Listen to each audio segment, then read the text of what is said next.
Welcome to the Teaching Autism and Special Education Community Podcast. Hi, I'm Nikki, a passionate special educator, autism advocate, resource creator with over a decade of experience, and you may know me as the face behind Teaching Autism. This podcast is your go-to place for practical tips, hands-on strategies, and inspiring and funny stories to support special educators all around the world, whether it's building independence, creating engaging lessons, or finding that elusive work-life balance. I'm here to help you thrive inside and outside of the classroom. Let's dive into today's episode and make a difference together.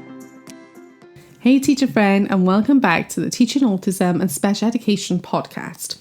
Let's be honest, few things in our world feel as disheartening as seeing a student suddenly lose a skill that they worked so hard for.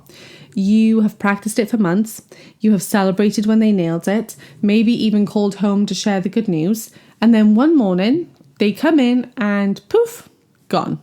They refuse the task, they forget the steps, they act like they've never even seen this visual before in their life.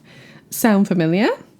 I've been there too, so don't worry. And today we're talking about exactly that. What to do when your student regresses, why it's totally normal, and how to respond without panic. Because regression isn't failure, it's feedback. And once you understand what it's telling you, you can respond in ways that help students bounce back faster and protect your own peace along the way. So let's start here. Regression is normal. We tend to think of learning as this straight line, progress moving steadily forward. But in reality, learning is like a loop. Students move forward, they plateau, they dip, and then they climb again. And regression isn't a breakdown in teaching. It's the brain's way of reorganizing and consolidating information. So here's the science bit.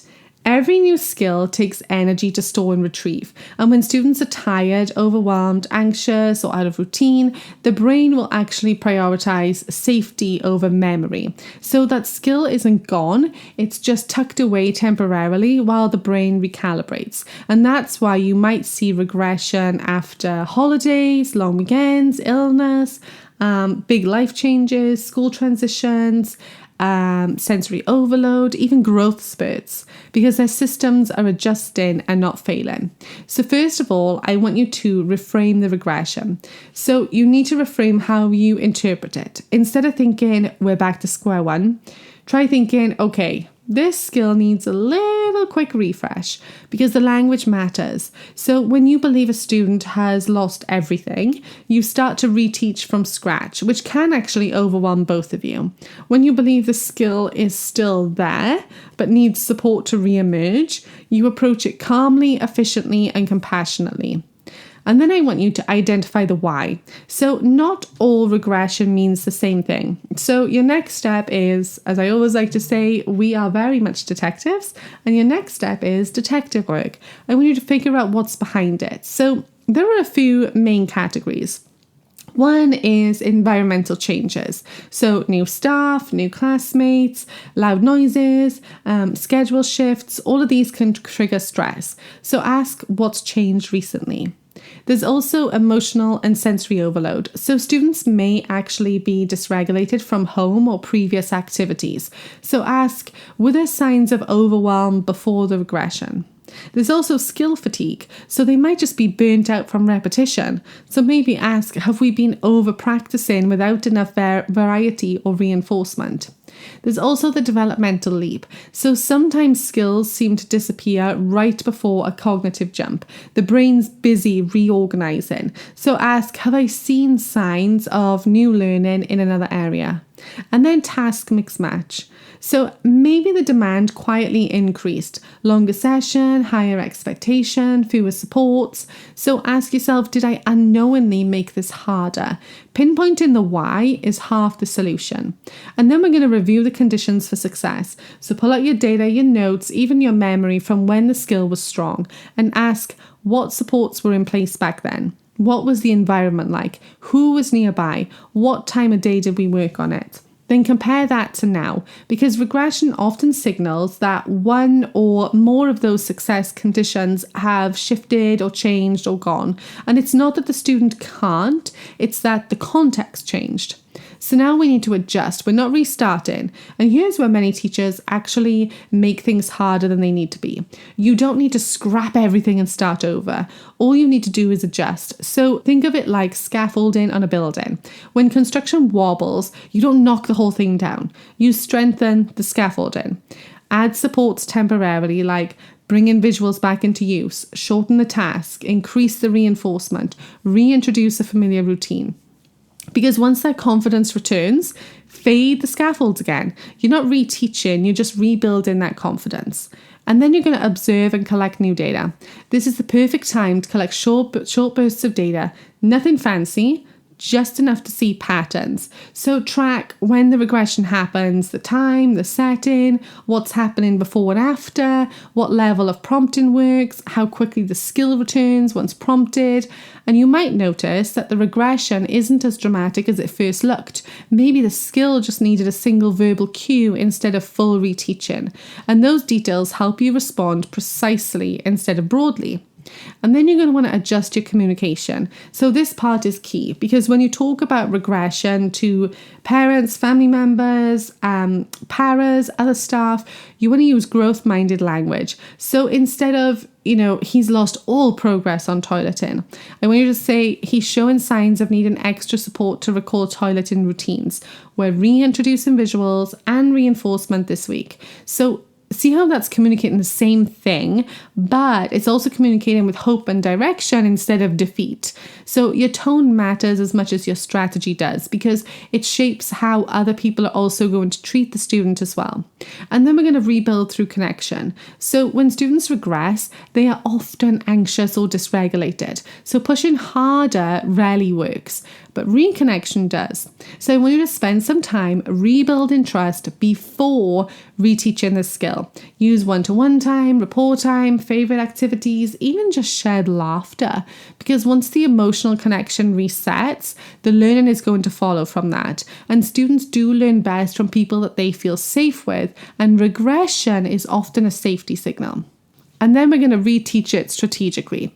So when you're ready to reteach, go back to what worked, but tweak it slightly so it doesn't feel repetitive. So for example, use the same structure but change the theme. Snowman counting instead of pumpkin counting. Keep the same visuals but change the colour or layout, and add a sensory or movement component to boost engagement. And most importantly, start from success. So pick a step that they can already do confidently, even if it's small, because success is the bridge back to full competence. And then you're going to protect their dignity. Regression can actually be embarrassing or frustrating for our students too. Imagine finally mastering something and then struggling with it again. It's confusing. So be gentle in how you handle it. Avoid baby talks or obvious back to basic comments. Don't point out to peers that a skill has regressed. Focus on encouragement. We'll get it back. I know you can do this. You want your student to feel supported, not spotlighted. And then reassure yourself as well, because I feel like regression can hit us hard emotionally. We pour our hearts into progress, so it's really easy to feel like it's our fault when skills fade, and let's be clear, it's not. And it doesn't mean that you did something wrong. It doesn't mean the student failed. It means that their system is telling you, I need to slow down and reset. You can't rush regulation. You can only support it. So give yourself grace. Celebrate that you noticed the regression early and are responding thoughtfully, because that's what good teaching looks like. And then we're going to prevent future regression as much as possible. So you can't prevent every dip, but you can reduce the frequency and the impact. So here's how. You're going to keep routines predictable, post them visually and review them daily. You're going to prepare for changes. So use countdowns and social stories before holidays or new terms. You're going to build review days into your schedule. So revisit those old skills weekly. Keep them short and fun. Encourage generalization. So practice skills in multiple contexts so that they're more resilient. and teach self-regulation explicitly. Calm bodies equal a stronger memory and focus. So these preventative layers mean smaller dips and faster recoveries as well. And then finally, I want you to partner with families, because families often notice regression first at home or worry more about it. So reassure them by explaining that this is just a normal part of growth. Use calm and confident language. Regression is expected during big transitions, will support consistency, and will rebuild those routines quickly. You can even share 1 or 2 simple visuals or strategies that they can use at home. Keeping everything consistent across environments speeds up progress. So next time you notice regression, pause before you panic. Remember that regression is communication, not failure. It is temporary, it's not permanent, and you have the tools to guide your students through it. Your job isn't to completely eliminate dips. It's to provide safety, structure, and patience so that your students can climb back up again even stronger than before.